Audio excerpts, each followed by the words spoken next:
Okay. Assalamualaikum warahmatullahi wabarakatuh, and a very pleasant morning to everyone.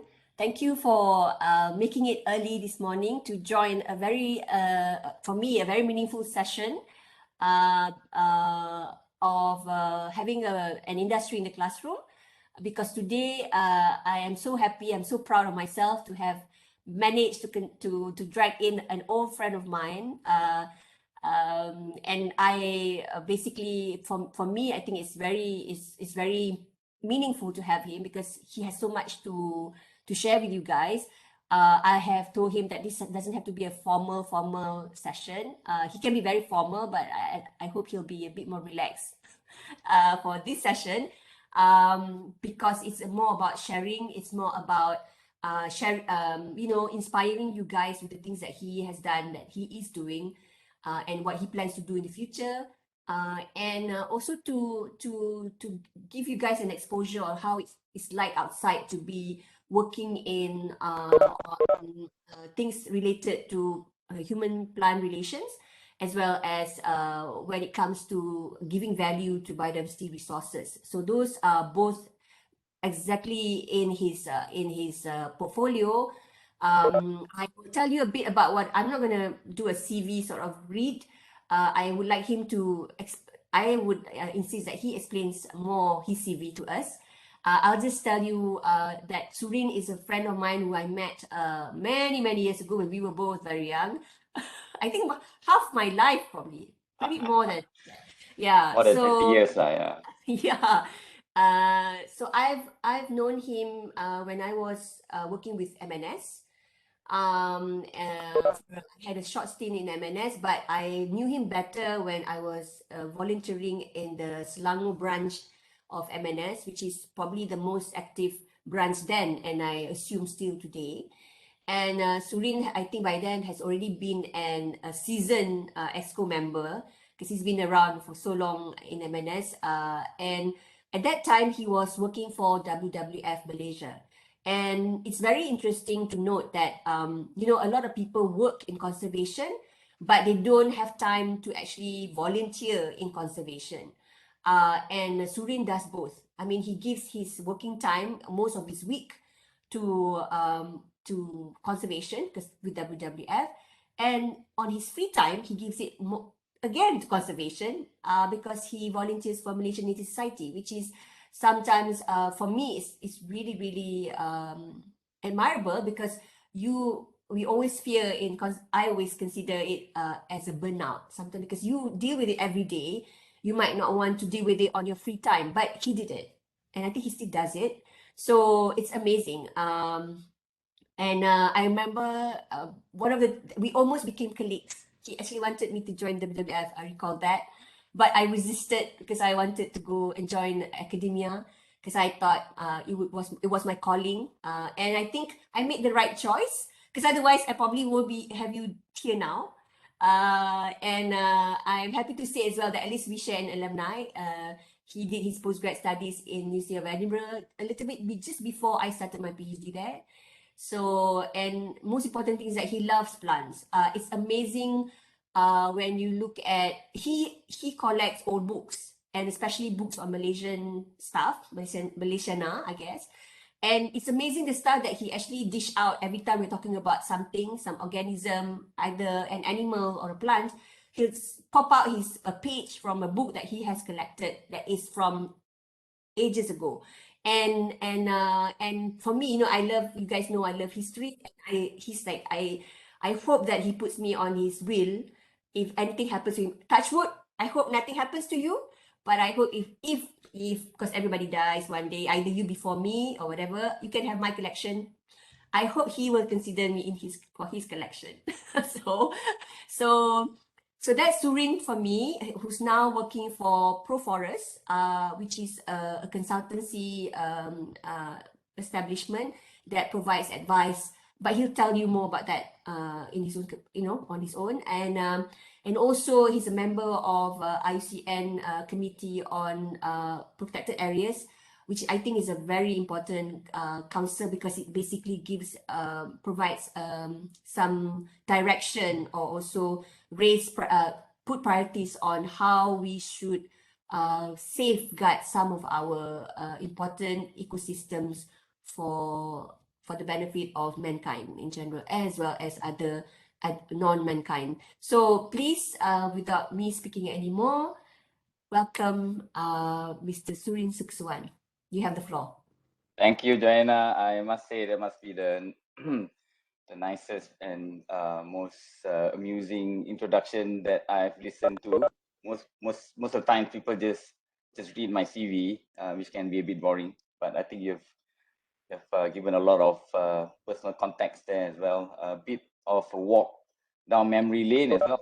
So thanks for that, Joanna. So good morning, everyone. I thought I'll do something a bit differently, lah.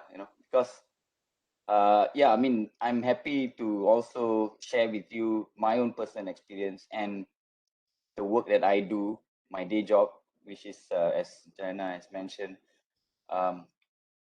working with ProForest, which is a consultancy, and we advise agricultural and forestry companies on sustainability. So I'm happy to talk about that. So feel free to jump in and ask me questions, and I'll respond to it. But my presentation actually doesn't really talk about that. I thought maybe I'd like to share some stories, and I've collected a few stories that I want to tell about. And they are related to plants, about how humans view plants, how important plants are to us. A little bit about valuation, but not from a very kind of like financial or economic point of view, but more about how plants are important to us as human beings, and how by appreciating plants, we can appreciate biodiversity resources as a whole. And I try to not make it too much like an academic lecture, because I think you get that all the time. Yeah. You probably would have received some lectures on ethnobotany, for example, right? That sort of thing. So I won't be touching so much on the theoretical part. But maybe some of the stories you might know, some of the stories may be new to you. So yeah, I'm also happy to hear whatever thoughts you might have. I like it to be interactive. But Jarina, Yes. how do the students interact? I mean, can they speak, or do they have to put up their hand, or do they chat in the box? So how does it work? Okay, my students, there are a few who actually would actually speak directly, because it all depends on their bandwidth, and it all depends on their device and whatnot. So what they can do is they usually would for chat, they will directly just put a chat. Like now, if you look at the chat box, you will see some reactions. I mean, for example, Ikmal is probably one of the most active, most responsive student I have. And he's always so he has put his comment related to yours is now. So they would write in the chat box, and they are free to do that anytime. They can also send you you can also ask Mr. Surin questions directly, yeah, because you can do that instead of asking to everyone. If you ask everyone, then it will come out in everybody's chat box. But if you have specific question that you want to ask him, that you don't want to ask in the chat, then you just send him a personal message. But if it's a question related to the lecture, or a question for him generally, then I think you can ask openly, because then we know, we can track, and we can also prompt him when the question comes up. Otherwise, you guys, if you want to interact with him, you can raise your hand. And I will be basically trying to scout who raises their hand and whatnot, and bring you in. Otherwise, or student can just bring you in while he's talking.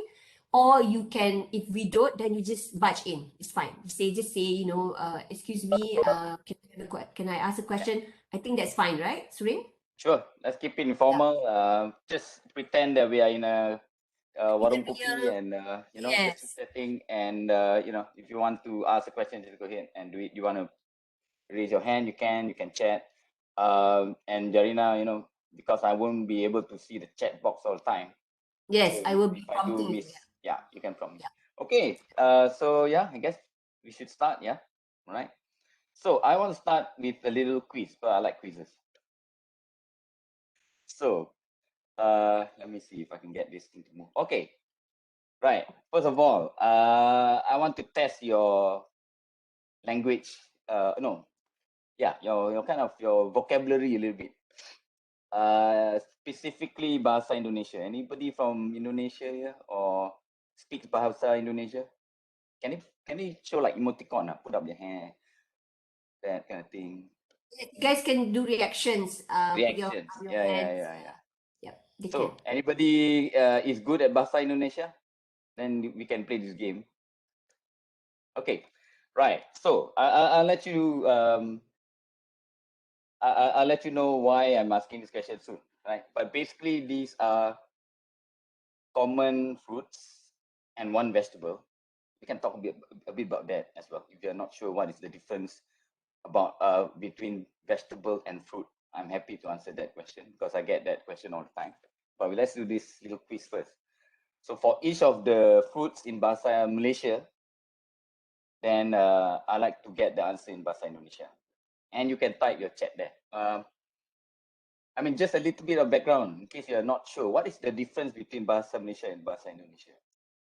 They both come from the same kind of root language or ancestral language, which is bahasa Melayu or Malay, which originates from Riau, Palembang, somewhere around there, right? And then because those days we are all serumpun, betul tak? Right? People from Palembang, people from Melaka, and then you have the what you call it, the Minangkabau moving to Negeri Sembilan. But basically, those days, there weren't really borders, right? There's no borders. So later, when Malaysia and Indonesia became separate countries, the Indonesians wanted to have their own language that they can use throughout their archipelago, throughout the Nusantara. And the most populous people, the ethnic group with the biggest numbers are actually the Javanese. Right. But so they could have chosen Javanese, Bahasa Jawa, as their common language. But they didn't do that. Because why? Because one, they didn't want to make it look like the Javanese are dominating everything. That's one. Secondly, Bahasa Melayu was already what they call the lingua franca. It was already used a lot in trade. It's an easy language to learn. Many people use it, right? From Aceh all the way down to Maluku, to Kalimantan, everywhere. So people were already using it as like a common language. So that's why the Indonesians said, fine, we'll use Bahasa Melayu. We will improve it, standardize it, we call it Bahasa Indonesia. That's all. And then Malaysia, similarly, when we became independent, we wanted the Bahasa Melayu to be a national language, so we call it Bahasa Malaysia. But they are the same. They have a common origin. That's something that is very relevant to our discussion juga lah. Alright, so sorry, just a little bit of background. So It's okay, Surin, they're used to it. I always throw in trivia. trivia, but it is relevant. I'll tell you soon. Once we do this apa ni quiz. So anybody wants to guess in Bahasa Indonesia when you say durian, right? In Bahasa Indonesia, what do they say how do they say in Bahasa Indonesia? Still durian. Yeah, very good. That's correct. That's an easy one. Yeah. So okay, rambutan. If it's rambutan, rambutan. Okay. Anybody else have a different name for rambutan? Okay. Seems like everyone's agreeing rambutan. Okay, betul, rambutan. Kalau manggis? How about manggis? Manggis juga. Okay. Correct, manggis juga. Langsat.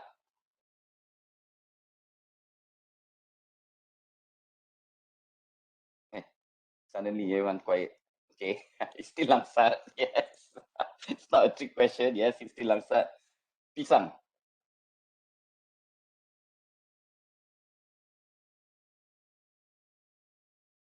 Not so sure anymore, is it? Okay, still pisang. Alright, pisang juga betul. Okay, temikai.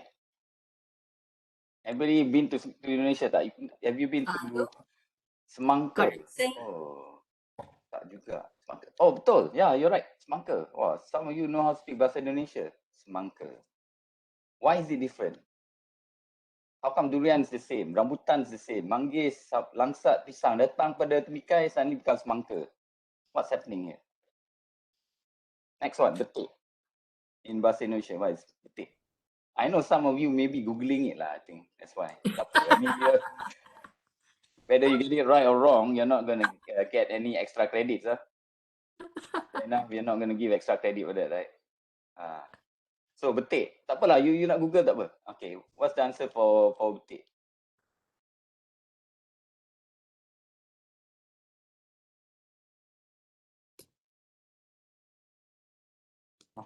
Yeah. Pepaya in Indonesia. So, jangan pergi Indonesia, pergi Jakarta, Yogyakarta, and then you say, mas, kalau bang tu kita panggil mas lah kan. Mas, jus betik satu. They will be looking at you, what's betik? So they call it papaya. Lobak merah. Okay. Carrot lah kan. Wortel. That's right. Wortel. What is wortel? Is it even bahasa Melayu? Is it even a local word? Does anyone know what is the what language wortel is? Anyone wants to guess? Actually, we call it carrot lah kan. Siapa yang panggil lobak merah? Jarang lah kan. I just put lobak merah because memang bahasa Malaysia, but the real word is lobak merah. Tapi in everyday language, we call it what? Carrot lah kan. We just say carrot. So, okay, if we call it carrot, then Indonesia call it wortel. So yes, wortel is a Dutch word. It's a Dutch word. Okay, durian Belanda. Why do we call it durian Belanda actually?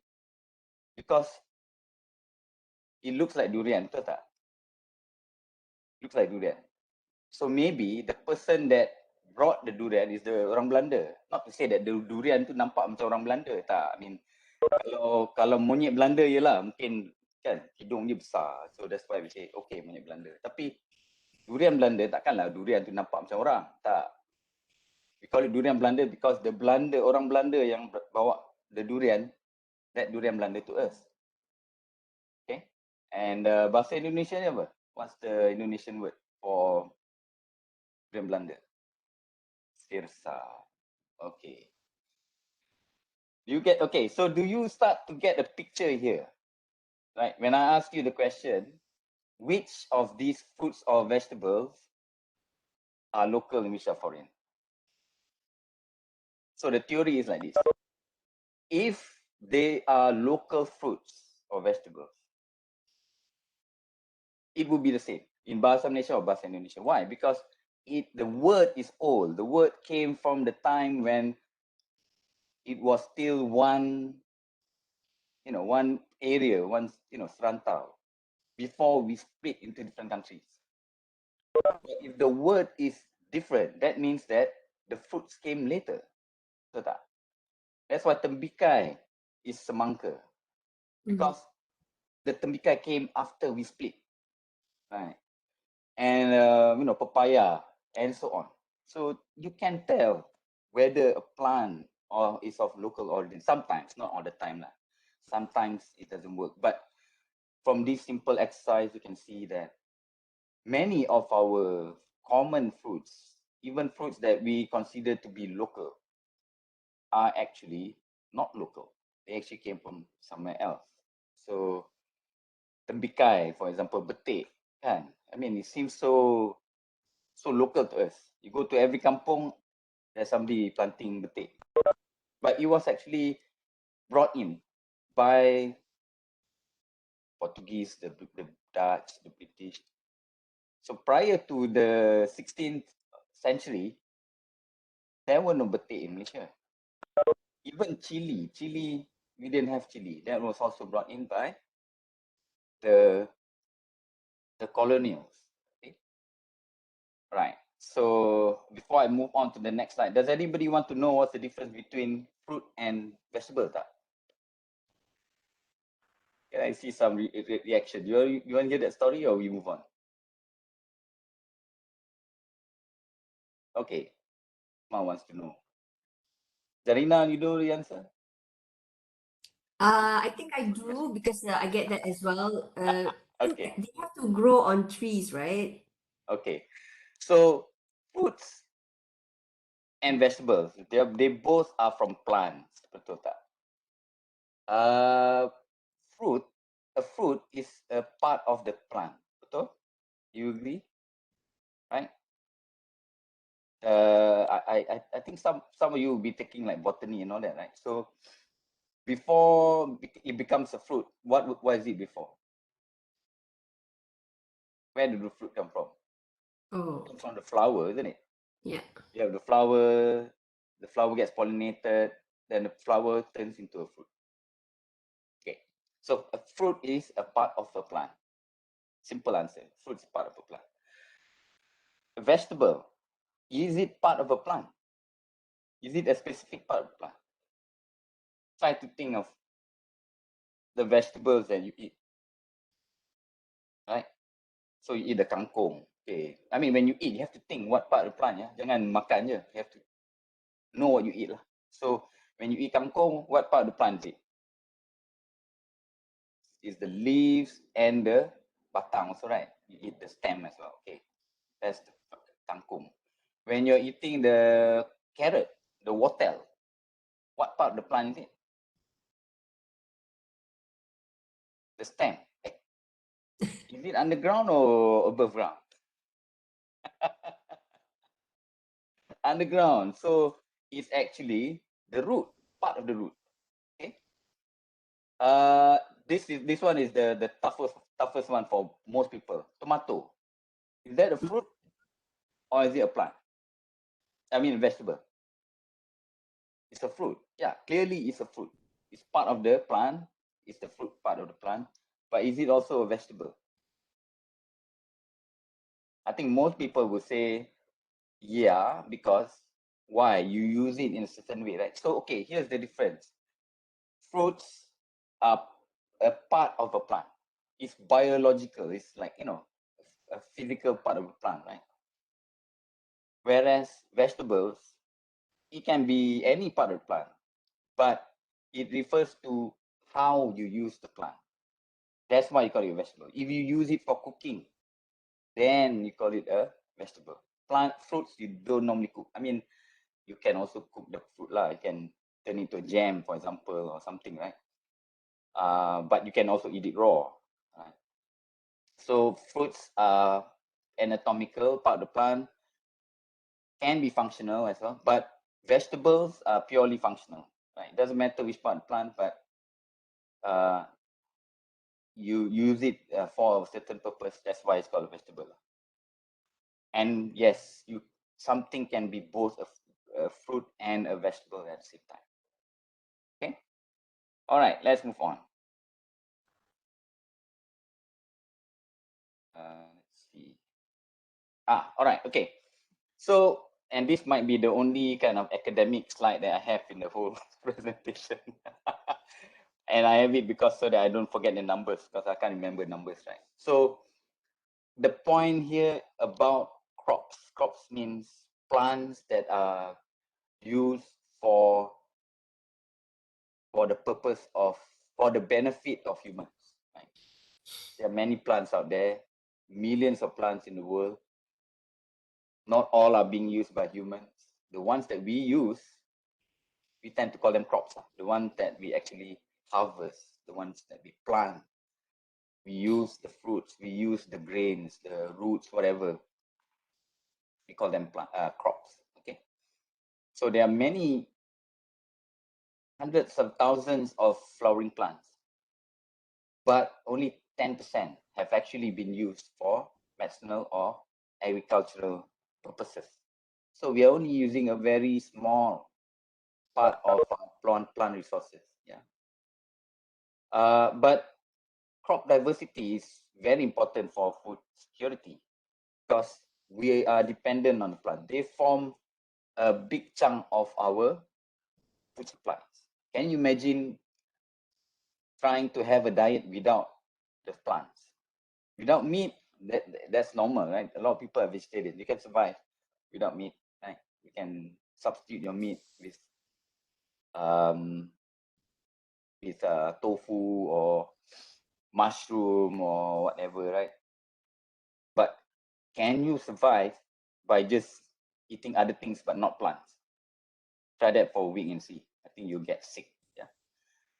So plants are very important for our food, and I'll talk a lot about food because I also like food very much. So I'll talk about food. So you need to have a diversity of plants because you cannot just eat one type of plant. You have to have many kinds of plants. And within a particular species of plant, you need to have different varieties as well. For example, padi, rice. We plant different varieties of rice because some are growing in the wetland, some are growing in the hills, some need water, some need less water. Well, I mean, all need water, but some need a lot of water, some need less water. And if there is a disease, right? So if let's say you plant everywhere, you plant the padi, you plant the same variety, and then somehow there is a disease that's affecting the padi, that will wipe out all your padi, right? Because the disease will infect all the rice the same way. The rice also will react the same way. So if they're killed by the disease, the virus, then they will die. But if you have a variety of plants, variety of rice being planted, this is what they call cultivars, cultivated varieties. Okay. Then you are building resilience to the disease because some will be affected, some will be affected less, some not affected at all. Some will survive. The ones that survive, you can replant, and then hopefully, they will remain immune from the disease. So that's why we need to have diversity. It's very important. Okay. But unfortunately, our crop diversity has decreased over the last century. In traditional communities, there used to be a lot of varieties of different crops and plants and so on. But because of modernization, commercialization, we have selected only a few varieties of each of the crops. And we mass produce those, varieties. And the ones that are not commercial, a lot of them have died off. That is what's happening. And therefore, we have a very much decreased diversity. 75% of our genetic diversity of crops have been lost. Okay. So this is a serious issue, yeah. So to give it a bit more context, I want to talk about one of our favorite plants or crops. Let's talk about the banana. Okay, so this is the banana story. But before I go into the story itself, another mini quiz. Can you identify all these banana varieties? I'm sure you all like bananas, right? I can't think of anyone that, well, actually there are some people who don't like bananas. I don't know why. But, I think most of us like bananas. So, okay, can you see my cursor? Can you see my cursor? Okay, this pisang here, what do you think this pisang is? Anybody? Maybe the photo is not good enough, so, sorry about that.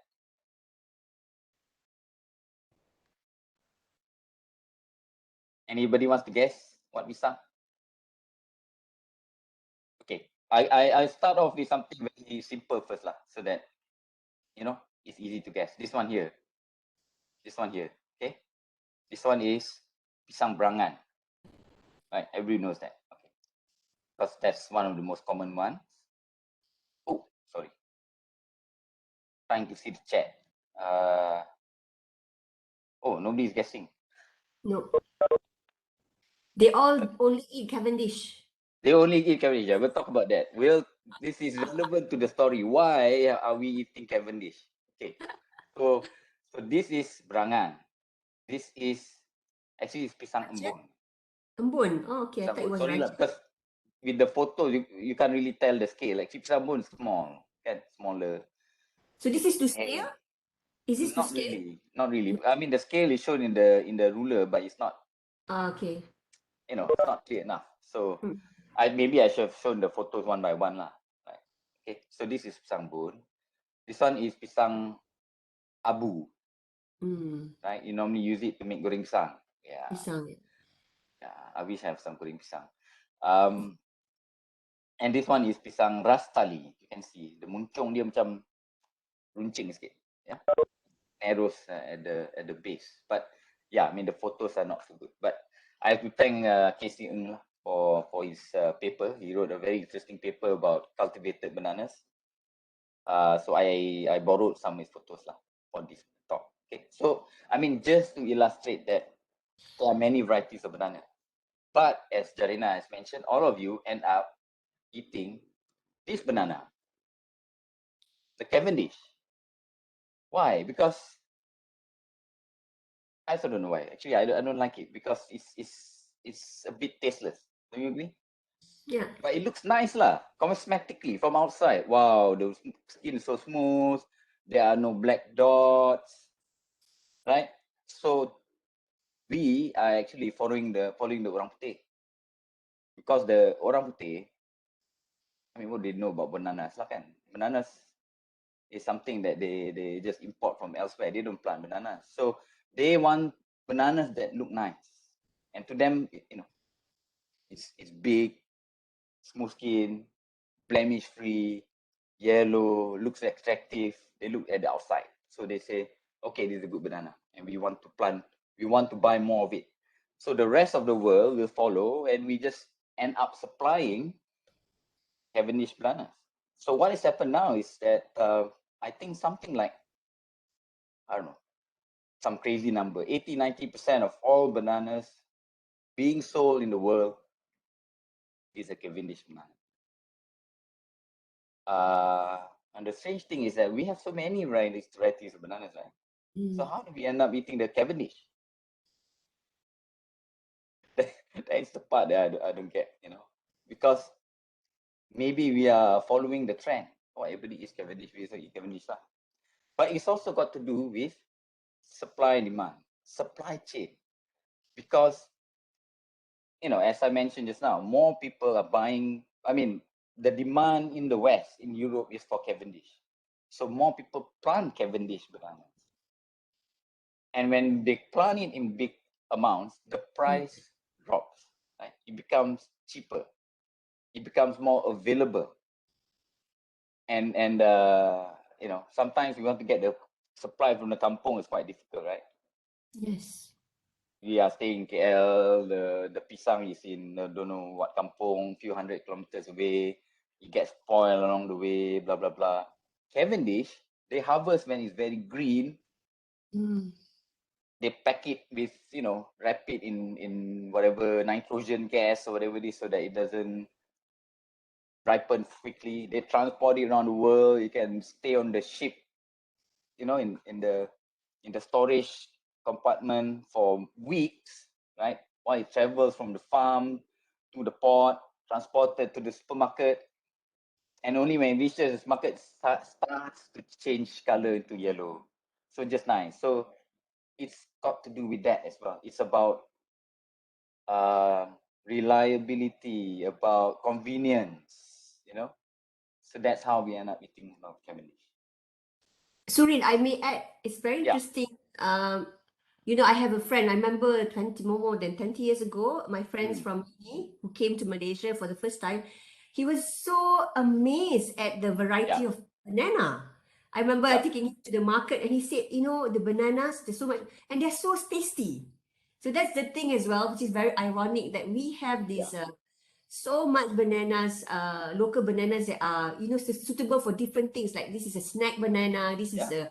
a kueh banana, this is a pisang goreng banana, But we actually opt for this very boring, bland Boring, bland, tasteless. Yes. To me, yeah, I mean, that's why I want to talk about bananas, because it's a subject that I'm very passionate about, right? And this goes back to what I was asking everyone about earlier. Origin. Where do these foods come from? Some fruits don't come from this part of the world. The the papaya came from Central America. Watermelons come from Africa. Those plants don't come from here. But bananas come from here, right? Bahasa Malaysia, Bahasa Indonesia, the same. We call it pisang. It's a very old word. We have been, because the pisang originates from here. And from here, people start planting the pisang around the world. And who are the major producers of bananas in the world? Countries in Latin America. The Philippines. Okay, the Philippines, you can say, is still part of our region. But actually, a lot of the majority of the bananas are produced outside of Southeast Asia. So, yeah, I mean, we're not careful, then we are going to lose that diversity. Remember, I talked about diversity, crop diversity getting less. And I think it's our fault, because we don't appreciate our own product, right? And if we all end up eating the Cavendish, then a cultural thing is lost as well. Yeah. I mean, can you imagine going to Europe and just seeing one type of apple? Can you imagine that? I mean, even in our supermarket here, we don't even plant any apple, right? I mean, okay lah, maybe in Barrio in Sarawak, they plant a bit of apple. But I mean, 99.99% of our apples are all imported, like, and apples originate from not from here, obviously, it's from Central Europe somewhere. No, not Central Europe. That part of the world, which is, I think they call it the Caucasus, Central Europe is like Germany and France. I'm talking about Central Asia. That's right, Central Asia, the Caucasus region. That's where the apple come from. And even people here, and we don't plant most of our apple. We are importing most of apple. I think if I ask you, can you name me a few apple variety, you would know, right? You will know what's Washington apple, how it looks like. Apa lagi? Granny Smith, the green apple. Apa lagi? That's the pinkish one. What do you call it? What's the pinkish one? I can't remember what it's called now. Gala. Huh? Gala, no? Oh, Gala, Fuji, Gala. Fuji, Right. Gala. So many varieties of apples, isn't it? And the Europeans are proud of it. They will tell you, oh yeah, this variety apple, that variety apple, blah blah. So we need to be able to do the same, right? We should be able to talk about our Rastali, our Perangan, our Pisang Tanduk, Pisang Embun, and it can become something of interest to the tourists as well, as Dr. Jaina was saying, right? So people come here and they learn from us about bananas. They get to try the different bananas. That's exciting. But it would be sad if they come over here and then we offer them the Cavendish. It's the same banana they get back in Europe, in their own supermarket. So there's nothing special. So we're losing something. Okay, sorry. That sounds like a lecture. It's macam orang tua punya lecture lah, not academic lecture. But as I said, I'm passionate about it because I feel that we need to do something about it. So I hope you get more passionate about bananas after this. I mean, I'm not asking you to do much. I'm asking you to eat the bananas. That's all. If you eat the bananas, you eat the varieties, you go to the shops and say, I want the Brangan, I want the Rastali, then the shop will respond, right? Because it's a supply demand thing, right? So they will respond. And then they will stock up on those kind of varieties. That will help the orang kampung because Beras tali you have to get from the kampung, from our dusun. But if you keep on buying the Cavendish, then they will keep on importing the Cavendish, and in fact, some of the Cavendish now is being grown in Malaysia, so. And then we'll end up with just Cavendish. Yeah. So okay, some statistics. Again, I put this on the slide because I can't remember all these numbers. So in 2017, well, first of all, I mean, the bananas actually are the world's most popular fruits. Everyone eats bananas around the world. Yeah, it's the most common fruits actually. So in Malaysia, we are averaging about 10 kilos of bananas per person. The only fruits that we eat more of are actually coconuts rather than bananas. But I think it's kind of an unfair comparison lah, because coconut is so big and it's heavy. So they go by the weight of the fruits, right? But nobody sits down and cracks open banana, coconut and eat the coconut like that. Nobody. I mean, it's mainly for cooking lah kan. We can cook it. Maybe some people when parut the kelapa, make it to kuih, or take this or get the santan, right? So we use coconut in different ways, right? So that's why we end up using 19.4 kilograms of coconut per person per year as of 2017. We eat about 10 kilos of banana a year. So imagine one day you eat satu ulas. Jangan ulas. Biji lah, satu biji besar. And then, maybe you eat like 2 or 3 biji a week. So you add it all up in 1 year, come about 10 kilos. But we may eat more bananas than pineapples or durians. So those are the two other common fruits that we consume. Durians, yeah, we binge eat, right? We don't eat it for 8-9 months of the year, and then when it comes out, we binge eat. Wow, makan banyak. But still, it's less because we only eat it like 2 or 3 months in a year, right? So we still end up eating more bananas than durian. Also, not everybody likes durian. Some people stay away from durian. That's good. Okay. So prior to the Cavendish being the most exported bananas in the world, we were a net exporter, right? We export bananas. We are one of the producers. We produce more bananas than we can eat. So we sell some bananas. And those of you who are a bit older, or maybe you can remember when when your parents are buying bananas, we used to eat a lot of pisang emas, for example, right? Remember Yes. Can never, pisang, so hard to find. difficult to find now. But at one time, pisang emas was one of Malaysia's key fruit export. Right, we were exporting a lot of pisang emas, but I think there was a problem with disease, if I'm not mistaken. One is disease. The second reason why we export less, or maybe we don't even export pisang emas anymore, is on the demand side. Why? Because when you export the pisang emas to the Western market, right?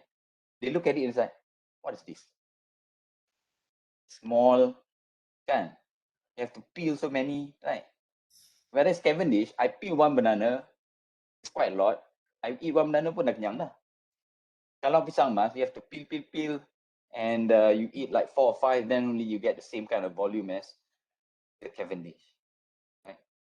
So I think it's a combination of these factors, because you see, in the global market, when something is commercial, it must be of a standard size.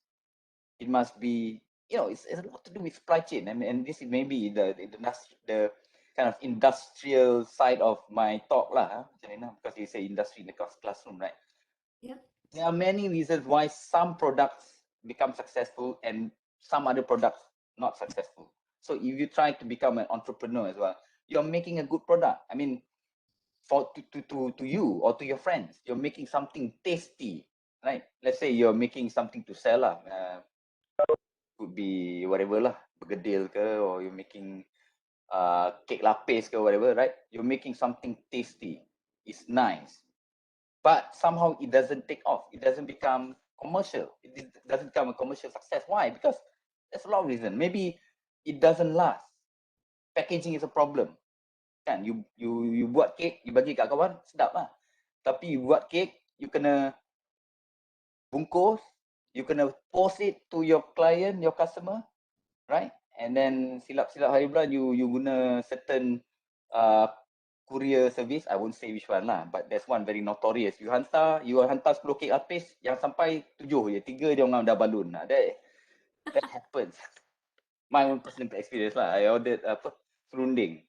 No. Rendang. I ordered several package of rendang dengan ketupat sekali. Still in the box. Bila sampai, dia wrap in the black tape.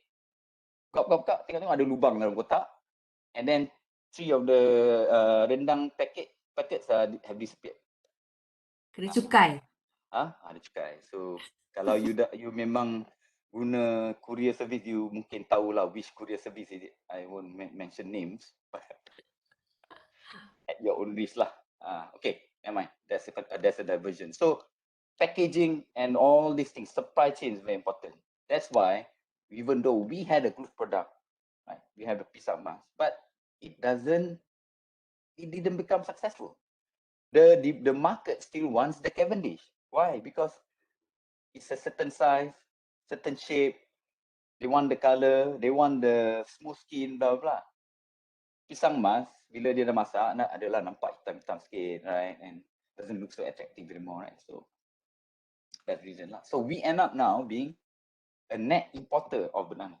Can you imagine that? I mean, something that came from our own place, and we have so much better kind of varieties. We end up importing Cavendish from the outside, right?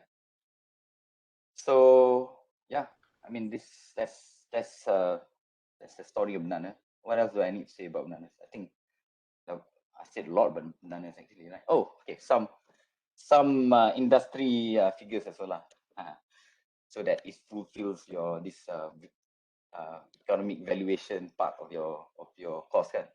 Let's have a look at some of the production figures. So bananas, as I said, the most popular fruits in the world. This is the production statistics for Malaysia, I believe. Yeah, correct. Sorry, I need to close my chat box, otherwise I can't even see my own text. Okay, so as of 2017, about 35,000 hectares are being planted with bananas. So we are actually still producing bananas.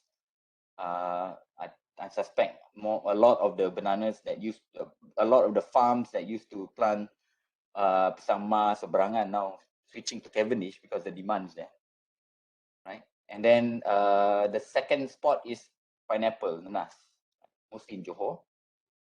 Durians, but I think durian is going to come up soon. Let's talk about durians. So I got durian story as well.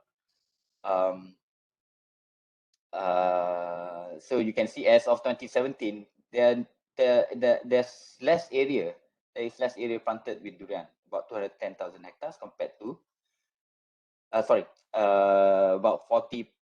I can't really read the scale here, but it's less than the banana. Banana is about 25,000 hectares. Yeah, I'm wondering also whether this figure is correct or not. I'm gonna blame the author lah. This is by Kazana Research Institute. I did come up with this research myself. And then we have watermelon and guava. So those are the main fruits being grown in Malaysia currently. Yeah. Okay, moving on. Are we still talking about bananas or are we moving on? Okay, few more factoids about banana. Okay, there's some statistics here about varieties. So worldwide, there are more than 1,000 varieties. Malaysia alone has about 100 cultivars or cultivated varieties, right? That's like 10% of the banana diversity of the world. And how many varieties can you find in your average supermarket now? If you're lucky, maybe you can find 2 or 3. Normally they have the Cavendish, sometimes they have the Brangan, sometimes they have the Rastali. If you go to some of the smaller kind of stalls, right, usually in the kampung-kampung area, you might get lucky. Maybe you can get even up to 5-6 varieties of pisang, right? But that's actually just a fraction of the variety of pisang that we have in the world, right? So where do we find all this pisang? So that's why Casey Ng, I mentioned Casey Ng earlier, I borrowed some photos from him. He did this survey of banana varieties in Perak. I think he must have grown, I think it was quite a fun research. I would like to do that kind of research. You just drive around, cari pisang, and then makan pisang, and then you document what other varieties found. And I think he only found not more than 20 of varieties still can be found in Perak. Yeah. So that is after looking around.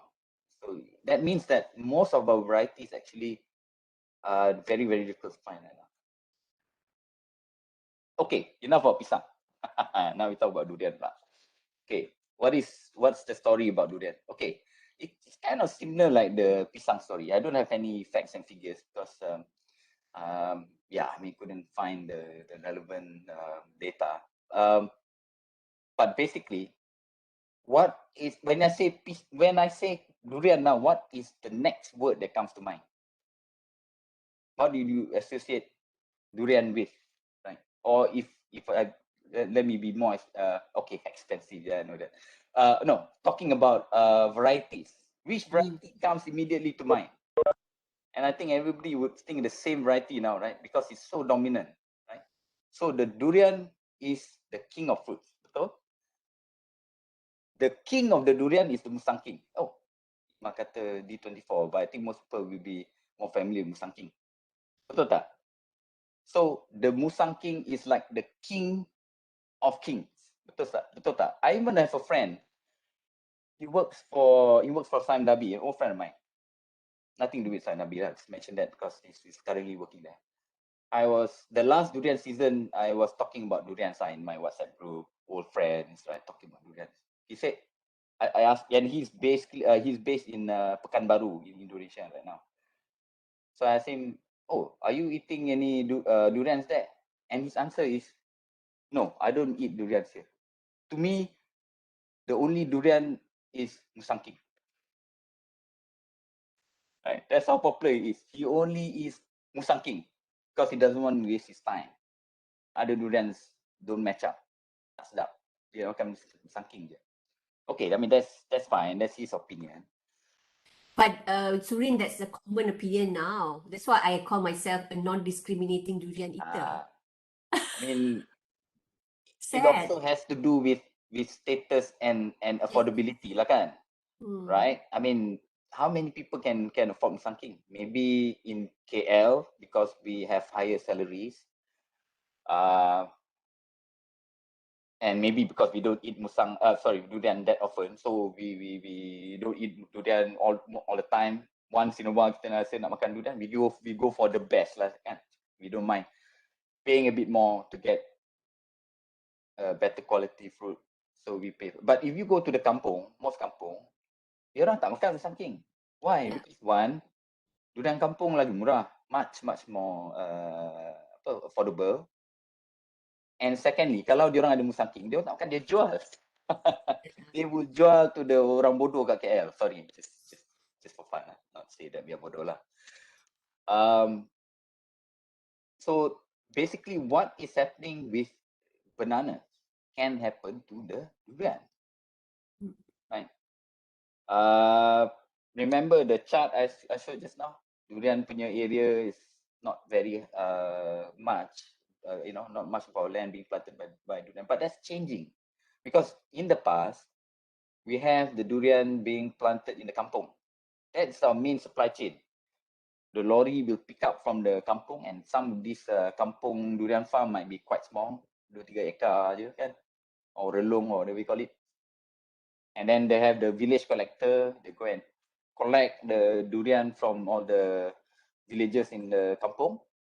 Go the lorry comes over, the collector will offload to the lorry, get paid, right? And then the collector will pay the orang kampung that supplied the durian to him. Then the truck goes to KL, Penang, JB, wherever lah, right? The city areas. That's the supply chain. But that is changing because people have realized that musang king makes a lot of money. Okay, not just musang king lah, B24, apa lagi? Udang merah, Kunyit, blackthorn, macam-macam lah. I mean, people will come up with different varieties all the time because they want to be the next big durian thing lah kan. Okay, so what happens is that now people want to open huge plantations of durian. And you might have heard some of the issues in Bentong, for example, right, where you have big durian plantation being established in Kelantan as well. There are some really huge plantations being planted, and in Kedah, on the Bintang Range dekat Gunung Inas. There was even a video. I don't know if you've seen this video. You can find it on YouTube. A bunch of businessmen up on the hills at their durian plantation, so proudly declaring, "We've got the biggest durian plantation in the world." And it was something like, I don't know, close to 1,000 hectares. And where do they plant on? Are they going to buy those little farms in the village, 3 acre here, 4 acre here, 20 rolong there, to get their 1,000 hectares? No. The easiest way to get 1,000 hectares is you apply for the permit from the government and you clear the forest. So you end up having durians planted in a formerly forested area. And if you are eating the musangking, indirectly you are responsible for the deforestation. You're responsible for causing the forest loss, because it's your demand for the musangking causing the plantation owner to open up the land, and they are clearing the forest. So something good is becoming bad, right? But it's not just you and me lah. It's mainly also the demand from outside, because durian has now become an export commodity. And the market in China alone is huge. The Chinese people have 1 billion plus people. Yeah, I mean the population, yeah, more than 1 billion people. Only a small percentage now are enjoying durian, and they expect that as the people there become richer and they can afford to buy imported fruits, and they develop the taste for durian, the demand is going to be huge. So these people who are opening up the plantation areas, they are actually eyeing the export market, mainly China, and they have come up with the technology to be able to freeze the whole fruit. Right? Previously, we open the fruit, we take out the ulas, put it on a styrofoam tray, whatever, wrap it. Yeah. Now they are freezing the whole fruit, sending it to China. Why? Because it can remain fresher longer, and the buyers also like the whole experience of being able to see the fruit and opening it and so on, right? So this is transforming our landscape, yeah, and it's changing our durian, the durian diversity as well, in the same way that it has changed the pisang, kind of situation in Malaysia. So if you're not careful, if we don't support the durian kampung, then you will see that we will end up with just a few varieties of durian, and this is not the way to treat the king. That's why I want to go back to this thing about being the king of fruits. You must treat the king with respect. So to me, the right way to eat durian is to go to the kampung and eat the durian. We go to the king, not the king come to us lah. We go to the king. Kita pergi menghadap raja, and we do that with respect. We go and see the durian farm. We see the tree. If possible, we should just wait and see the durian jatuh juga lah. It's fun. I mean, I spent quite a bit of my time in the kampung those days when I was a kid. My kampung is in Baling, Kedah. So shout out to all those people from Kedah in this group. So and yeah, we have some nice durians in Kedah. Of course, every state will say their durians are the best, right? So orang Perak will say durian Perak is the best, durian Bentong is the best. doesn't matter. I mean, we all have our favorites. So, so this is how we appreciate the durian, right? So we have a choice. You can take 80 ringgit from your wallet and you pay for 1 kilo of durian musang king. You can do that. Or, and this is my suggestion, take the 80 ringgit, go to the petrol station, pump the petrol into your car. Well, this may be not so good for climate change, but then again, even if the musang king come to your house, there's a climate issue juga, right? From the packaging, the transportation, the freezing, the refrigeration, all that. There's carbon emission as well. But if you want to help the orang kampung and keep our durian varieties alive, so that's why I recommend you do. You go to you take your car, you go to the petrol station, you take the 80 ringgit, you pump the minyak, or maybe you put 40 ringgit lah. Why? Because you pump 40 ringgit pun dah pergi jauh. The 40 ringgit you buy the durian. So your total cost still the same. Then you go to the kampung, then you go and talk to the pakcik growing the durian, and he will tell you, okay, this one, this is, and he will have his own name for the durian lah kan. Because orang kampung, they will have their own variety juga. It's not like branded or recorded anywhere. Sometimes it's just among themselves, they bagi nama kan. Oh, this one is, tak tahulah, anak katak, that one is whatever, duri tajam, that one is kuku lang, whatever name lah kan. And they can tell you what is from this pokok. And the taste is like that. It's different, right? Some taste like lemak, some yellow in color, some white, some isinya lembik, some kering, kan, macam-macam. So that's the exciting part about eating durian lah. But if you want predictable stuff, you want your KFC lah kan, macam KFC you pergi mana-mana, whichever branch tastes the same, then okay, fine, you go for your musang king. But if you are adventurous and you want to try the different variety, then that's the way to do it. Go to the kampung and experience it. So that's my durian story lah. Right? So I think it is relevant about diversity, about ethnobotany as well, right? You have that aspect of local varieties. Only local knowledge can tell you what kind of variety and so on. And there's issue of economics as well, and how it can influence the way we eat fruits and how we end up with losing the diversity and just depending on a few varieties or clones of the fruits. Okay, right. So let's move on. Maybe I can just chip in one thing. I don't know whether you know, Surin. You know everything, so I don't know whether you don't know this one. Oh, no, I don't think so. Yeah. Because I've been obsessed. I love durian, so I've been trying to get a hold on Berkil. And so the first section I looked for was durian, and it's so interesting that what he observed, what he recorded from his observation was that, of course, we have durian from all over the region lah. You can find even in time. However, he claims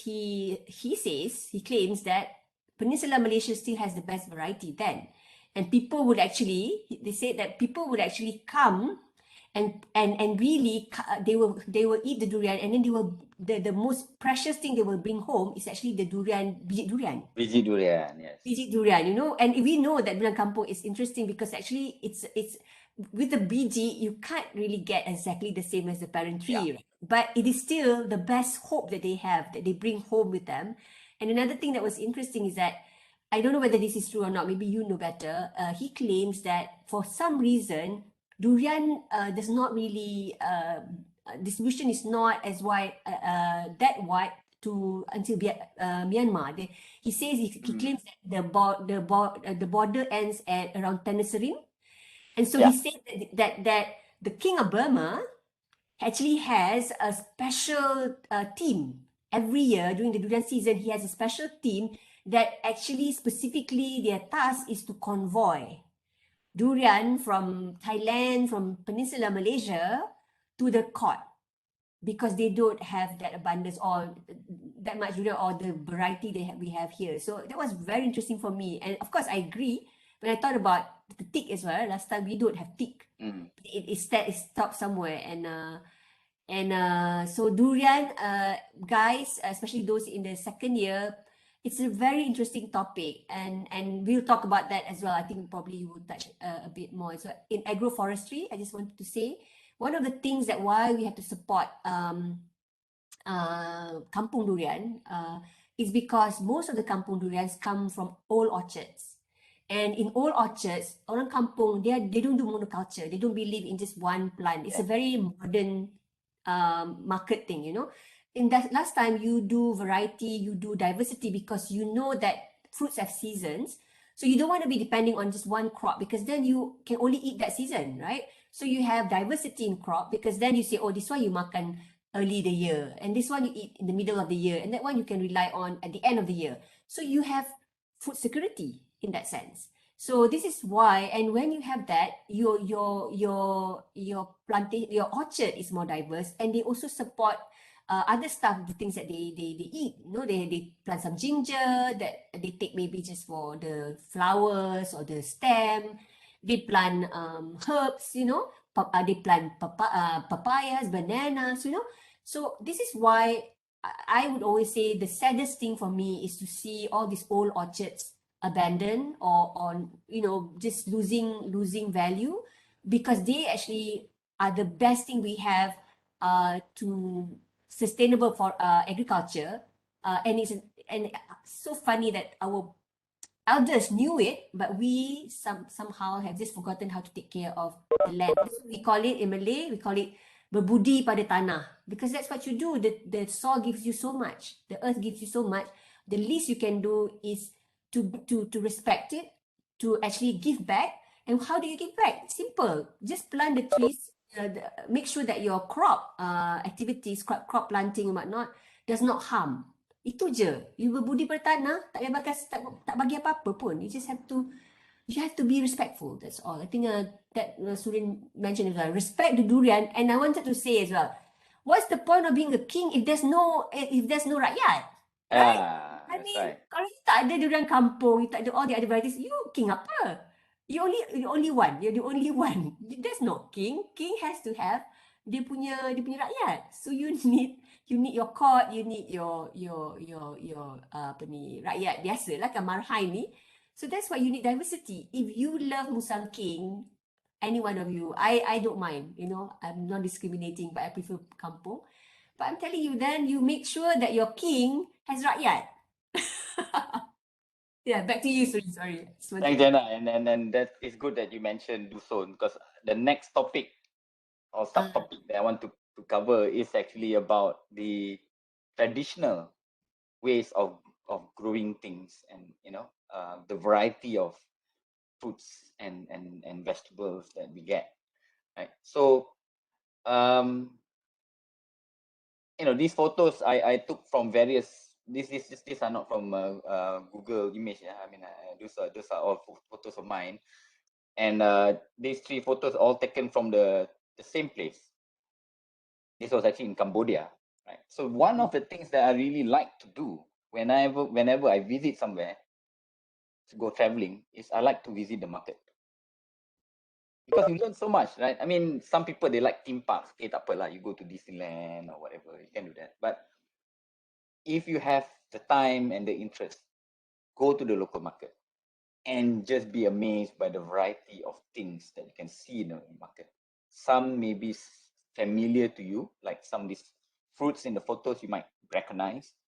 Some might be different.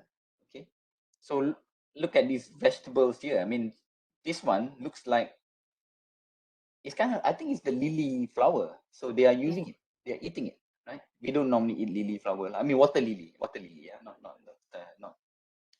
the dry type of lily. I'm talking about water lily. Okay, so a little bit different. I want to play a video. So this is when I was doing some work in PNG. PNG is Papua New Guinea, very different country, very fascinating country. the tagline for the country is, what was it again? The unexpected country or something like that, you know, because you have to expect the unexpected in PNG lah. And maybe some of the things that you see in this video might be of surprise to you. I'll ask you some questions about it as well. So let's watch the video. But basically, when I was in PNG, I was doing an assessment, a high conservation value assessment, basically to assess the land area to see whether there's any conservation value, in which case then we'll tell the plantation company you need to keep those areas, don't convert it into oil palm, because this was in the context of an oil palm plantation being established in Papua New Guinea. They wanted to make sure that they don't end up planting in an area that has biodiversity or cultural value. So as part of the data gathering process, we actually visited the market to understand what are the locals using from, you know, what are they producing from the farms, what are they getting from the forest. So this is an informal way of actually data gathering. So let's watch this video. And actually I wasn't intending to take this video, but because I wasn't so good with the camera, when I was taking photo, I end up pressing the record button for the video. So I end up with the video, but it turned out to be a good thing. So pardon, you know, forgive the amateur quality of the video, because it wasn't even intended to be a video actually. But let's see whether I can play it. Yeah. Yeah, you can, and also when you share, what you can do is you because there might not be a sound now, what you have to do is you have to share with audio. So they have the next option. So you stop sharing and you start sharing again. No, it's okay. That's not much of an audio anyway. There's no audio. Yeah, Okay. I think it's more visual. Can you recognize those Yeah. things that you see? Yeah, certain things. Like maybe we can. I'll play it again, and then when I play the second time, then maybe I'll ask people to guess what they're seeing. As I said, there's some surprising stuff in the market. It's really interesting. I mean, their market is very basic. Yeah, everything just laid out on the ground. Yeah, they don't really have any tools or whatever, you know. They just bring whatever they have to the market, put it on the ground, and then they sell it. That's it. Very basic. No building, no structure, nothing. Okay, so I'll play it again from the start, and I'll pause. I'm gonna ask you some questions. Okay. Okay. All right. So this is not plant-based, but what do you think you're seeing here? Okay, I think you can recognize fish. What do you think is this?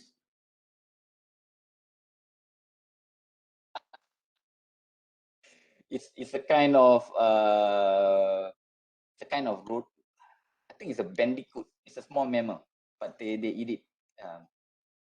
I actually tasted some as well because they offered some to me. You know, I thought it was a rodent. it's it's the from the same rodent, right? family. It's a rodent family. Yeah. Wow. Oh, but I actually need to check now. It's a bandicoot, because we don't have bandicoot in Malaysia, so you We need to do. check whether are bandicoots in the same family or something else. Yeah, it Or might be, I mean, could be a rodent. marsupial as well, no? They Yeah. have No, marsupials. they have marsupials as well, but I think this bandicoot is not marsupial. So I think probably it is in the order Rodentia, which are the rodents. Okay. And then they have bananas, and you can see some local varieties, not Cavendish. Very good. Ginger. This is some kind of ubi kayu or something. Yeah. Okay. This okay. Pucuk apa tu? Can you see that? What leaves do you think they are?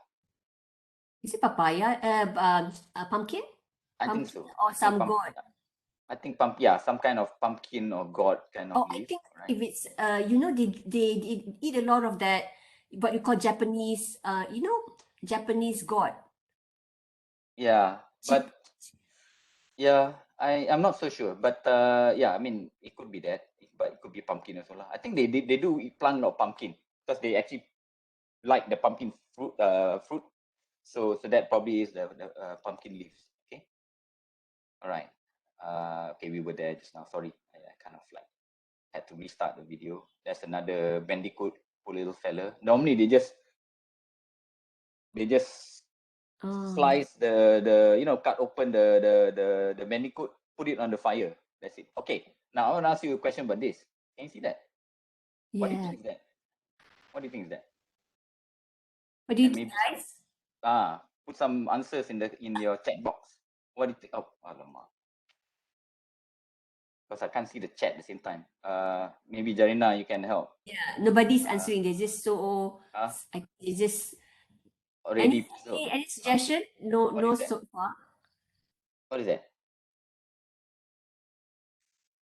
I have to. I don't know if it's an. Is it an animal? No, it's not. If not, I thought it was something, some kind of a coil. Yeah, it's a coil of something, but what is it?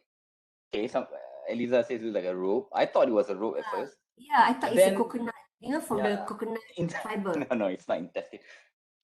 Okay, so this is what I observed while I was in the market, right? Intestine. People come over, they give the guy some money, he Mm-hmm. will tear a bit of the rope and then give a bit of the paper to the buyer. Okay. What's happening? So actually, I'll give you all the answer lah. This is tobacco. Oh, they wrap it that way. Tobacco, so they sell it they put it in a coil. So when you want to buy it, they'll just tear a little bit of the tobacco. And you know why they give you the newspapers? Because over there, you roll it. yeah, I mean they don't have like proper rolling paper. I mean in our kampung we would use the nipah, betul tak? Kita main pakai nipah, Yes. right? And then we put I mean this orang dulu lah, orang kampung kan. Orang bandar just beli the rokok. I'm not promoting smoking lah, by the way, yeah. So they put the tobacco in the paper and then they roll it. But here they just smoke it with the newspaper, old newspaper. Not very hygienic lah. But traditionally, I'm sure they must have had I'm some not kind sure. of fiber. Because it's not a traditional thing to them. Tobacco only came in the last 2-3 centuries or so, betul tak? So they only take what? Areca, like the rest of do they take pinang? Pinang, oh yeah, huge So culture there. They eat a lot. They chew a lot of pinang. So much so that you see the red spit all over. Everywhere, red. So it's a big thing there. So and tobacco is the next thing lah, because they plant the tobacco after it was introduced, because tobacco comes from South America, I think, right? And then planted here and also in PNG. So that's how they end up also smoking tobacco. But they didn't innovate like us. So our orang kampung end up using dried nipah leaf to make the paper kan. I don't know why in PNG they didn't think of that. In fact, I felt like telling them, hey, why don't you take the nipah leaf? Because they have nipah as well. Why don't they use that rather than newspaper? But that wasn't my job lah. I had a job to do when I was there, so I didn't end up doing that kind of thing. Yeah, Okay. because in Sabah they also use, interesting. I found they use the leaf of some kind of bemban. They also use that as well. So because I'm interested in all this, but I didn't know they didn't. But that's the thing. I would imagine that they would also have adapted, because they do have a lot of. It's very lush, right? Yeah. They have all kinds of plants, but somehow so many pandan species and whatnot. So it's a different culture. So it's a culture. we take a lot of things for granted here. Yeah. Yes, and they're hunter-gatherers they only recently settle, right? That's why. Correct. Yeah. Yeah. So in that sense, they haven't really innovated lah. Put it that way lah. Yeah. Okay, let's move on. Right. So coming back to Malaysia then, and this is taken by my dad. Actually, these are photos that my dad sent me because he likes to eat ulam. Okay. So, and I'm amazed because he eats a huge variety of ulam. He's 76 this year, very healthy. He eats a lot. He eats a lot of meat. He eats a lot of everything. He eats sugary stuff. How does he remain healthy? Because he eats ulam.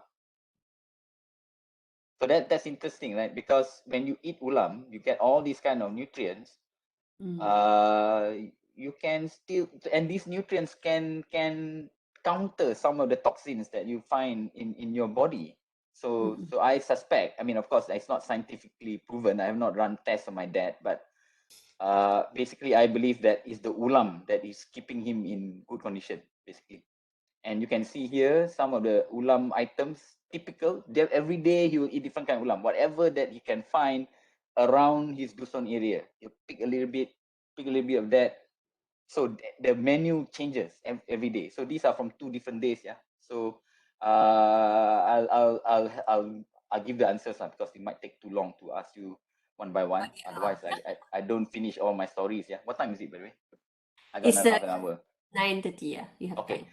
So this one is on the top here. Can you see my cursor? Okay. This one is daun melinjau. Daun melinjau. Okay. Oh, very Remember, protein. you eat the emping melinjau kan? But Yeah. the daun pun you boleh makan. Right. This one, can you see? It's been cut open. So what do you think this is? Buah ara. Buah ara. Oh, but Buah then ara, no buah ara. Tapi ini dia celur. it's not sweet. It's it's bukan macam buah tin. It's very kelat. Yeah. It's the You wild can one, lah. boil it. Is it the wild one that we Wild one. Yes, wild one. This he one here, he has to rebus first or he is raw? you can rebus, you can eat raw, but I think rebus is nicer lah. Because when you eat raw, dia macam bergetah. Kan? Yeah, yeah. Okay, this one here, and this is not so obvious. You see it like yellow color kan? It's actually a kind of wild ginger. Mm. Not the actual ginger. It's more like halia actually. But it's not the halia either. It's a different kind of root tuber. And it's very fragrant. Bau dia macam mangga. I know somebody gave me recently. They I call it akar apa tak tahu. I don't know what's the name. something pauh. Dia panggil there's a Maybe lah. Kelantan thing. So must be Okay. Kedah also. They share the same culture Yes, kan. that's right. So this one is petai lah. Hmm. Okay, this one is I think rebung. So he will boil the rebung, the bamboo shoot. Okay. This one I think is daun betik. If I'm mistaken. Yeah, Oh, boil daun betik. You can eat that as an ulam. This bukan one here, I'm not so kayu ke? sure. Ubi kayu lah, Surin. Apa ni? It's ubi kayu, I think. Ubi kayu, maybe lah. Maybe Because ubi then you kayu. see the stem ada connection dia. Okay, maybe lah. Yeah, you're right. Yeah, I didn't notice that. Okay. This one I'm not so sure. Because he also eats like certain kind of daun macam from the keladi family, right? Also, they can boil it and eat it. But you gotta boil lah. You cannot eat it raw. Here they call a daun gili. Okay. Gili is like a kadi Right. and people eat it as ulam. It's like the local asparagus. Yeah. And then this one, I'm not so sure lah. It's some kind of maybe betik muda. You know the green papaya? Yeah. Potong-potong and then you boil it. And even the sambal belacan is special because With a lot of durian, I see. yeah, sambal belacan plus either durian or tempoyak. I think you just put the raw durian lah. So you can see it's a good meal by itself. And typically my dad will eat. He sits down and eat lunch. It takes 3 hours because it takes his time. Okay, anyway, yeah. So that's another, plant-human interaction there. And I want to talk about spices next. Okay, and I recommend this book. Oh, you got the book? Yes, you've read it. So don't. Yeah, okay. I mean, feel free to jump in, Jarina. So this story is very fascinating, and of course, you know the answer to this question, yeah, Jarina. But what has Manhattan got to do with this little island in Maluku? And the name of the island is, can you remember, Jarina? What's the name of the island? Oh, Banda. Well, the Banda region. Rune. You're talking about Rune. Rune. Small island called Rune. And this story is from the 17th century, I think. Okay, so this book, by the way, Nathaniel's Nutmeg, is a true story. It's kind of like a historical account of how spices, change the world.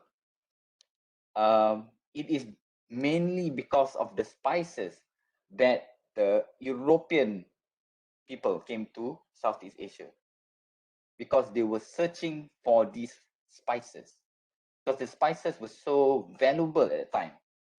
Yeah, whether it is the clove, the bunga cengkeh, kayu manis, you know, lada, all these kind of spices were very rare, very scarce in Europe. They were very expensive, even more expensive than gold. And they were believed to have all kinds of medicinal values.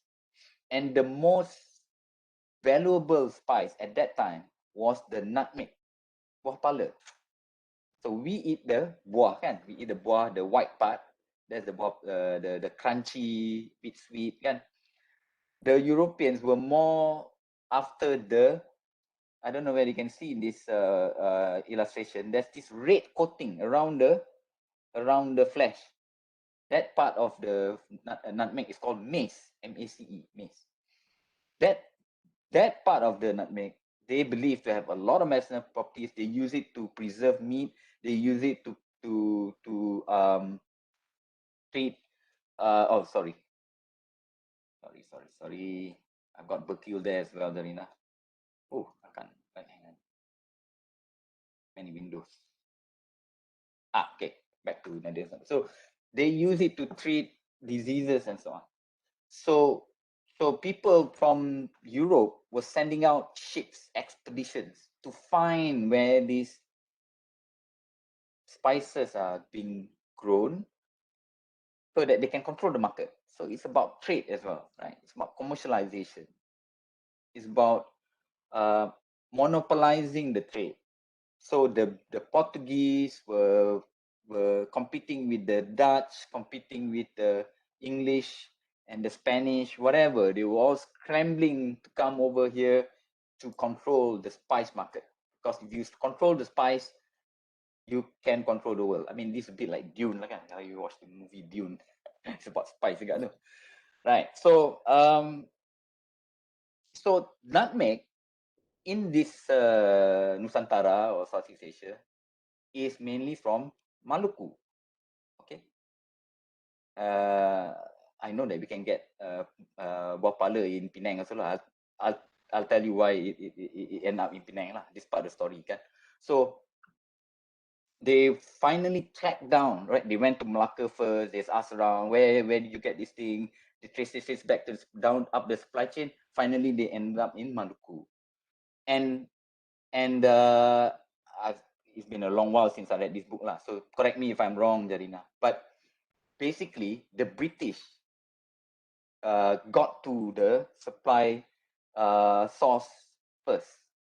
So they ended up being the main trader of nutmeg in the region.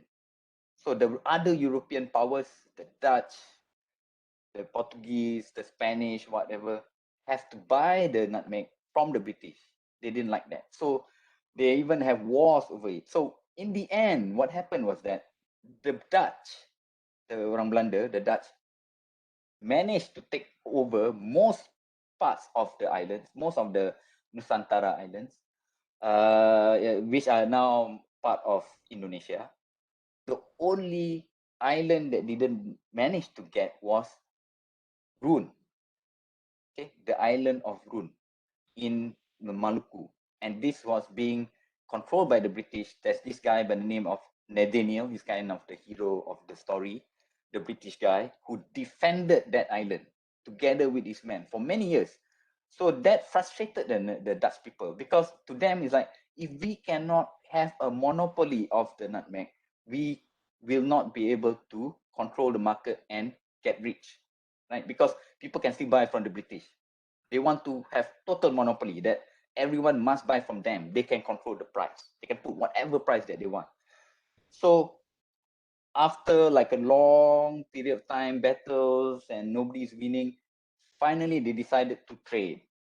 Okay, so the Dutch said, why don't I trade with you, the British, the Dutch and the British, trading islands, right? I give you another island from another part of the world in exchange for the island of Rune, so that we can control the market. So that's what happened. The island that they traded was Manhattan Island. Can you imagine? You are the Dutch people, you control, at that time they were the colonial power in what is now New York in the UK, in the US, they own Manhattan Island. And look at Manhattan Island now, right? That's the most valuable part of the US in terms of property, land property, right? So they traded Manhattan Island for this island called Rune. Does anyone even remember the island of Rune now? Nobody. So that was a very, I would say, lopsided trade, yeah, one-sided trade, because the British ended up with Manhattan Island, a very valuable island. The Dutch got the island of Rune because they thought they can monopolize the trade of nutmeg. Surin, And yeah, my background, that's Rune. I have been there. You've been there. I was Fantastic. I there in wish. 2019. Did you see the nutmeg trees there? Yes, because for your information, I mean, my students know this because I am a fan. This book is a book I discovered almost 20 years ago when it came out. I have been buying this book every time I can get hold of it as one And of the giving to people. always give away. It's like I've done that. Yeah. me, it's like you have what books in your life, and this is that book. One of the key It books. brings out it brings out the pirate in me, it brings out the historian in me, it brings out the plant lover in me. All And right. I'm so happy we have at least another common, Yep. common interest. Yes, and it's true. What what I would add is the fact that the like you said, the trade between Rune and Manhattan actually allowed for the British to expand because they were already rivals in the New World.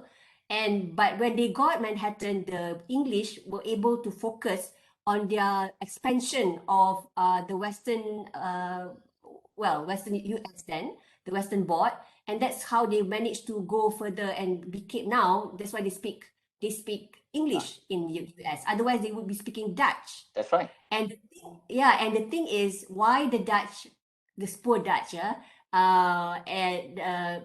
the thing is, the Dutch they lost it because the British. That's why it's for me it's so interesting to learn, and that's why I envy Surin, is to read all the journals of travelers, of colonial travelers. They document everything and they really learn. And we are the ones who have the knowledge, who have the resources. We don't. And so they were all the time trying to basically learn how to plant this elsewhere. So that's what they did. By the time they left, Yes. they actually had already been able to get a sapling. I think it was, if I recall from the book, actually they got it from Aceh, from the Sultan of Aceh, gave them a tree, a small sapling. And that's why they moved and they colonized, because they started colonizing the West Indies. Yep. And that's how they killed. I think you're going to go to that because you're going to talk about Penang, right? Go ahead. Yeah. Thanks, Jaina. Because yes, exactly. That's what they did. Because the British were smart. Yes, they traded the island, but they knew that the plant can be grown elsewhere. So they took the sapling seeds, whatever. They planted it in a big way in Penang. So Penang became a major producer of nutmeg, and to the extent that they flooded the market. So the price of nutmeg dropped. I mean, you can go to Penang now. You go to the what's that market in Penang? Chaurasta market, kan? You can buy nutmeg. Nobody. I mean, it's so cheap. I mean, it's like nothing, right? Not like in those days where maybe in today's terms, maybe 1 kilo of nutmeg could be like tens of thousands of ringgit.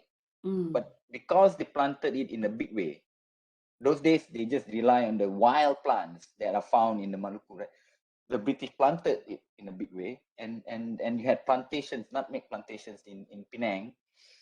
And yeah, the Dutch lost. They lost in a big way because they lost Manhattan, and look at what happened to Manhattan, and they didn't make any money from the nutmeg trade because the British continued to supply the nutmeg and the price dropped.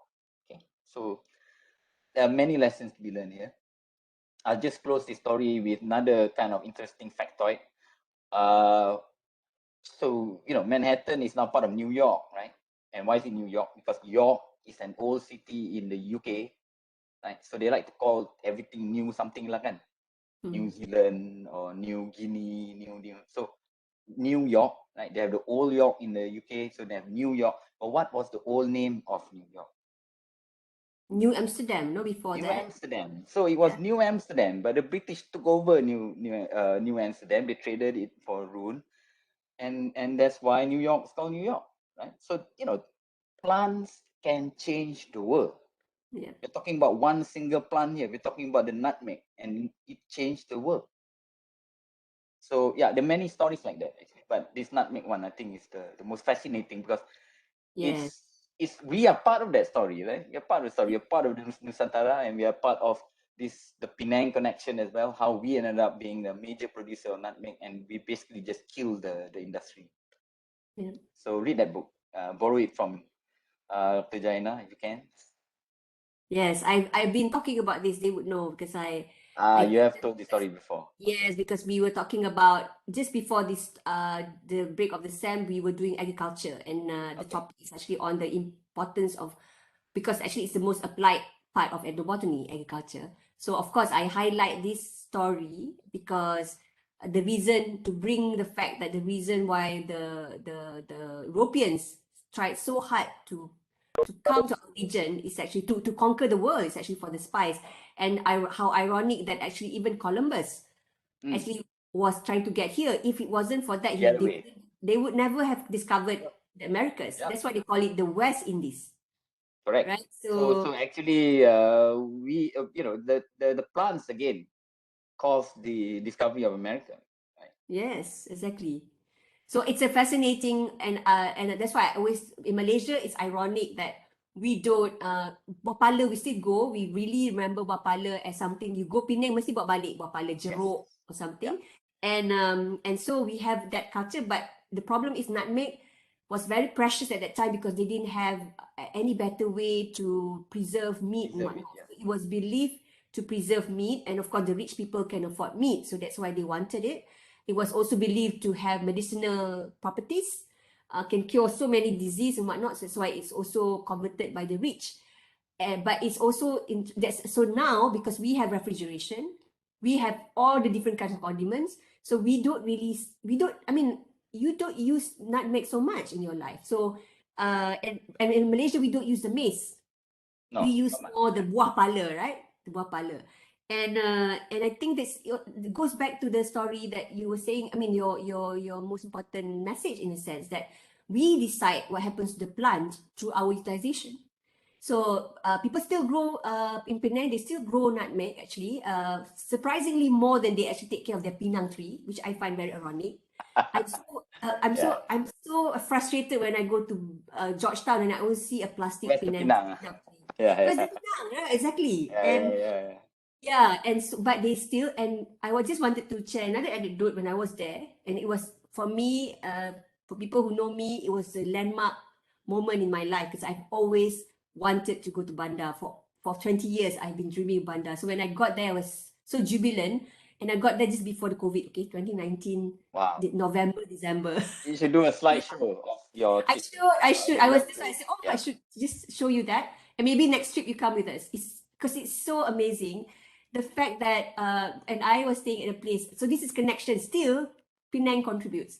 So they have, the thing about this is that when the Dutch took over, which I want to share a bit of history and how, like I said, it really changes history, plants, yeah. They wanted to monopolize the trade.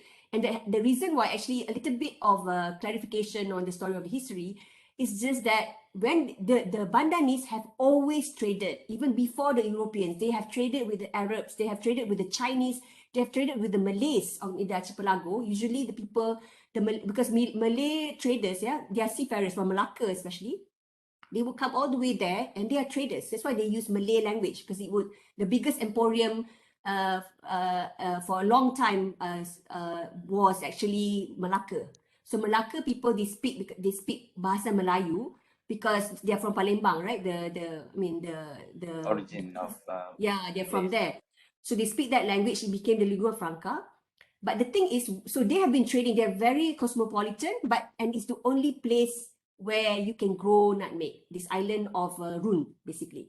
And of course, it's also planted in other parts, but Rune is, most of the product comes from there. But they're very liberal, they're very cosmopolitan. They've been trading for a long time with the world. And suddenly comes the Dutch, who tells them, okay, from now on, because they were already trading with the Europeans, because remember, Portuguese came first. But the Portuguese were more relaxed with them, liberal. They were just trading, like really trading. But the Dutch came and wanted to monopolize, and they made the Bandanese sign a contract, which the Bandanese was like, "What you're doing? Okay lah, you want me to sign? I sign." But they did not vouch for it because it's not the way they do thing. And that was the reason, which is very important for you guys to know as well. So what happened was, in the first treaty that was signed between the Bandanese, was basically, it failed, and so the Bandanese retaliated, and they basically massacred. It was, I think it was in 1611, something like that. And the guy, and they only saved two guys. I think only 2% from the fleet of Dutch who came, who actually erected their Fort Nassau, I think first, was spared. So one was a clerk, a very young 19-year-old clerk, and the other one was, I think, the guy who can actually bring the boat back. But what is interesting in history is that young clerk grew 20 years after that, returned, and he was by then the commander of the whole of the VOC of the Dutch company. Dutch is in this company, and yeah. he had revenge in his heart.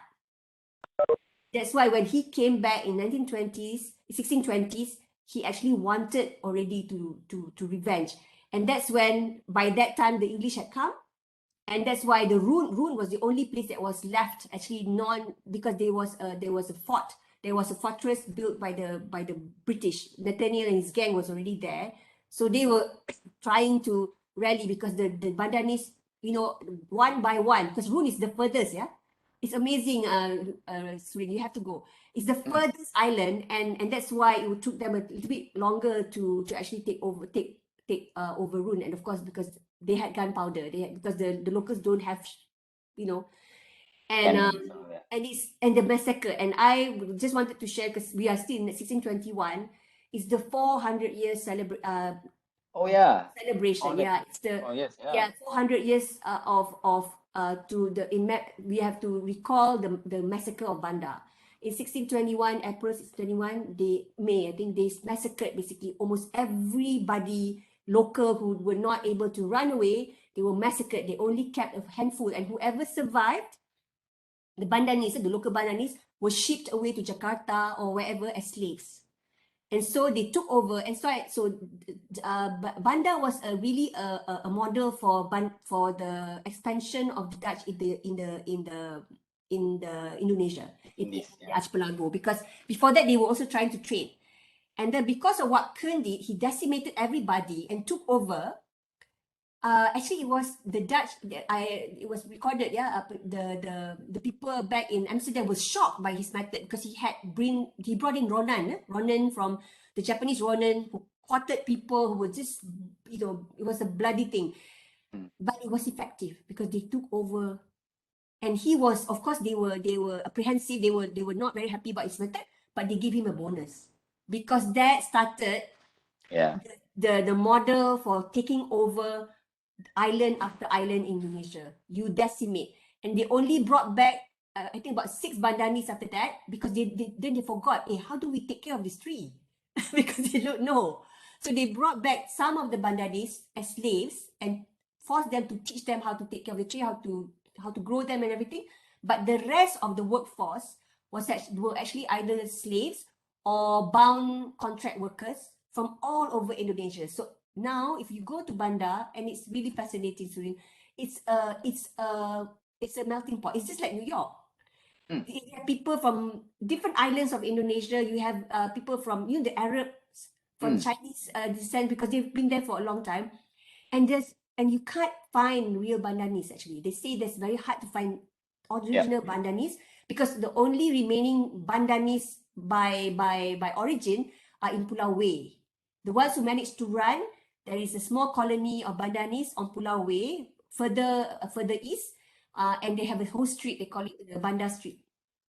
So you know how it's because of this plant which I'm obsessed about because the story is so interesting, is that how it is also how the Europeans learn how to take over our part of the world, because they just get it. Whoever do not follow you, you get it. The same thing they did with West Indies. That's why you go to all these Barbados, a lot of the islands in the in Caribbean, they don't have locals, natives anymore. They kill them all. If you don't work with me, I kill you.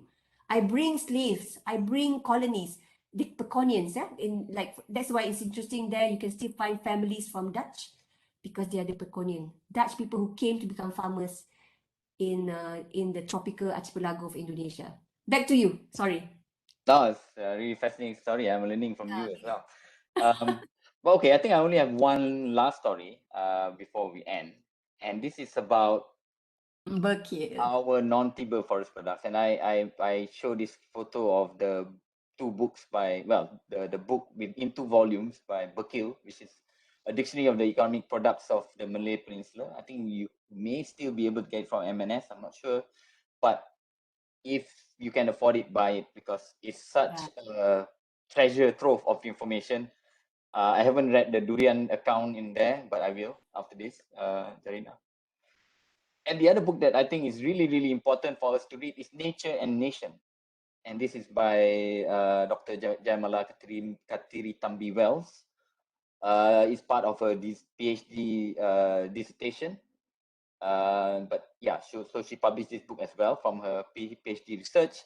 And it's a really fascinating story about how, you know, we as a people have used the forest resources and how the use of the forest resources has changed over time.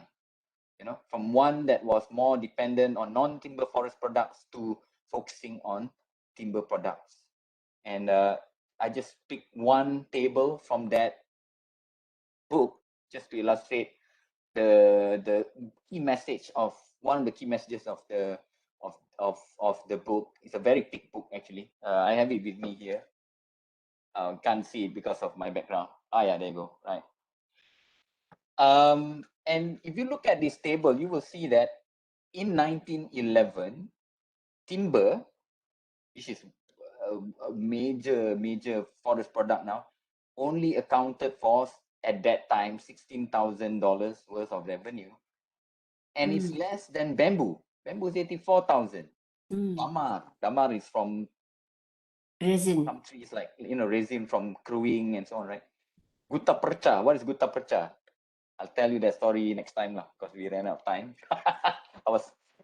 So we can talk about rubber, natural rubber. Gutta percha, getah lah. Getah percha is one of them. Nipa. Even Nipa is way higher than timber, and I think Nipa that back then people were trading in the leaves, especially, yeah, for various things, making roofs and all that, right? Roofing material. Rubber, okay, this one we can forget about it because this is not from the forest, this is from the plantation. So para rubber is the rubber that we plant lah, the pokok getah lah, basically, right? It didn't come from here, it came from Brazil, right? So let's just look at the top part, and wood oil as well. I mean, this might be relevant to Gelam. So if you look over the time period between 1911 1932, timber went up. I mean, we can forget 1932 because there was the big depression worldwide. The economy was down, so basically people weren't really buying stuff so much. But if you just look between 1911 and 1929, timber jumped from 16,000 to 1,500,000 plus dollars, and those are old values, right? In these days, maybe it would be hundreds of million, right? So what has happened? Basically, industrial timber harvesting came into the picture, introduced by the British. They brought in the machineries, using mechanized labor, using chainsaws and trucks and all that kind of stuff to transport the timber. Previously, timber was a minor forest product in Semenanjung, Malaysia, because it's, can you imagine if you don't have all this big machinery, you using a kapak, you know, slowly hacking away at the pokok, tumbang. Once it tumbang, how do you take out the wood? You have to chop it up, you have to get the gajah or whatever to, it was very, very difficult to take out the timber. That's why it wasn't a major product. But you can take out bamboo easily, you can take out the damar, and the rubber, you just tore, you take out the getah. So that was the main product of the time. The main product, non-timber forest products were the big thing. But after timber came into being, and the timber industry came into being in Malaya at that time, it took over, right? It became the important thing. People forgot about non-timber forest product. Nowadays, it's just a few orang kampung, orang asli, okay, they are collecting the non-timber forest products. People are interested in the bala, in the timber. And that has transformed this country, as you can see, the effects of logging, and you can even relate that to flooding and all that kind of stuff, right? Because you're clearing the forest not necessarily clearing the forest, but because we have what we call selective logging, so we cut some of the trees, not all the trees. The forest is still there, but you also have forest clearing when they convert the forest into other land uses for agriculture, for durian planting, for example, right? But I think some people are now looking back at non-timber forest products, right? Because we know that we cannot exploit the forest that way. It has impacts. That has impacts on the environment, on our well-being, on climate change, right? So why can't we go back to that time and focus more on the non-timber forest products? Why don't we harvest the bamboo, the rattan, the damar, and all that kind of stuff in a more sustainable manner?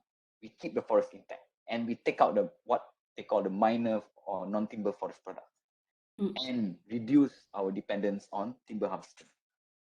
Yeah, so that again is a subject for another lecture, and we have run out of time. So I will conclude now with just for some of you maybe a commonly used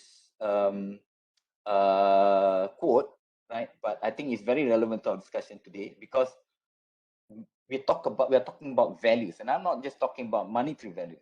There's cultural value, there's spiritual value, food value, food heritage. I mean, so many things, right? So we need to value those things, because it's only when we value those things that we will save them, we'll keep them, we'll conserve them. But before we value those things, we first need to understand, because we can only love what we understand. I mean, there's even a Malay saying for it, right? Tak kenal maka tak cinta. Same thing here, right? Except that this is being expressed by Baba Dayum, who is a Senegalese. Again, his story is a subject of another lecture. We have to invite you many times.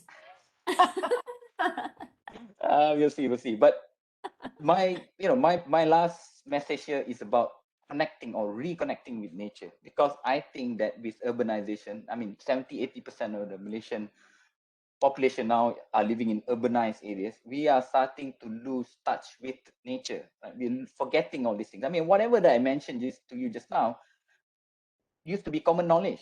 Orang kampung know it, but we are losing that knowledge, and therefore, Jaina has to invite me, and then I have to share this with you. Right?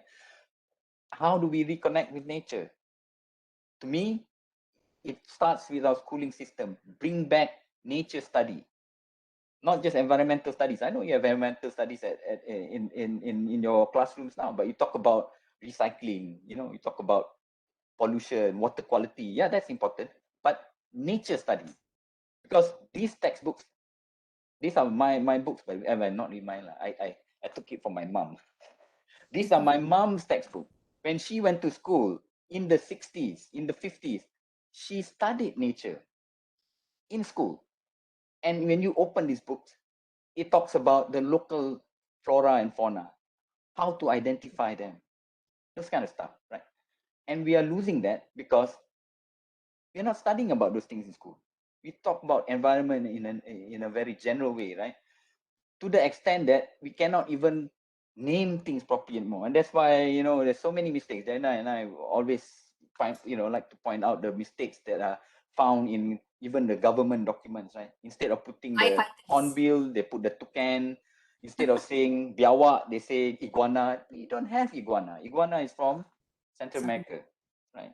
We have the biawak. So get to know our local species. So that's where it has to start. But in schools, we need to learn all these things again. And if you miss the boat, it's fine. there are still opportunities to do it. This is a photo on the left from Rimba Ilmu. Rimba Ilmu is a botanical garden in University Malaya. I have been volunteering at Rimba Ilmu since 1998 or 1999 when they first opened the botanic gardens to the public. I've been helping to run the nature education walks in Rimba Ilmu, where we educate the public about different, plants, how you use them, and so on. Right. So get active, join Malaysian Nature Society, learn from people, read the books, and educate yourself, and then you will learn to love our natural heritage, our plant heritage, and then that will help you to figure out what you want to do, and who knows, it might become a career for you, right? Because there's so many opportunities now. You don't necessarily have to become an NGO person. I mean, you can be a sustainability person in a big company. I mean, Nestle, for example, Nestle is such a huge company, right? They've got all your favorite brands. Maggie Mee, that's Nestle. Milo, that's Nestle, right? Kit Kat, produced by Nestle. They have a sustainability team. Where is their sustainability team based? In Kuala Lumpur, in Malaysia. Can you believe it? I mean, they are a huge multinational company. Their headquarters is in Switzerland. That's where they come from. But their sustainability people are in Malaysia. That's the reason for that. And many other things. So the opportunities are there. So you can become, you can use that knowledge in so many ways. You can become a food technologist, for example, and using local ingredients to make your food. Right, that's an exciting way to be involved in conserving our natural resources. You could be a lyricist. You can be a music composer. You can be a filmmaker. But using the local knowledge, talking about plants and wildlife and so on, incorporating that into whatever that you're doing. So yeah, I mean, sorry for going a little bit over time. I know it's been a long talk, but no, I thank you very think much. because the people who are staying with us, they don't have classes after to jump to. Anyways, I think it's amazing that your sharing is. I think I think they all appreciate this. It's so passionate. It is so it's so informative. There's so many things. They're not trivia because they're all related to the topics that they are doing this semester with me. And of course, I think, and then they probably understand why we're friends because you know. so thank you again. I thank you so much, Surin, for making time for my students. I think they appreciate that too. Please, we all show her give a big clap to Mr. Surin Suksuwan for his for insightful, passionate, and informative sharing, and hopefully, because he keeps saying that's for another day, we hope that we'll be able to rope him in again, even if it's not for the courses. I am actually the advisor for the Biodiversity Club, FVMT. We would like to have guest speakers as well, and I think you have so much to share. Thank you again. I hope this sets a very good start for the rest of your day. Hope you stay dry where you are, because I know apparently the storm is going to come again. And many thanks, really, many thanks. Thank you, Lena, for You're most inviting welcome. me, and thank you to all of you for your active participation. I hope you found it enjoyable and informative at the same time. And yeah, I mean, let me know. I mean, one thing I Yes, would like to do, if you are in KL, let me know, and we can maybe organize a visit to Rimba Ilmu, and we can talk more about yes, plants and actually see exactly. the plants up close. Yeah. Yep. And then, of course, ProForest is where he's based. They also take interns, those who are looking for Oh yeah. internship at the end of the next semester can always contact him, write to him early, tell him that tell him what you learned about this, just for him to get a personal feel of you. And I think it will be interesting for you to join ProForest as an intern. Okay, Yes. thank you so much, Let's do. Surin. Very, very meaningful, very, very impactful. Thank you so much again. Thank you, Joanna, and thank you all. And I hope to see you sometime in future.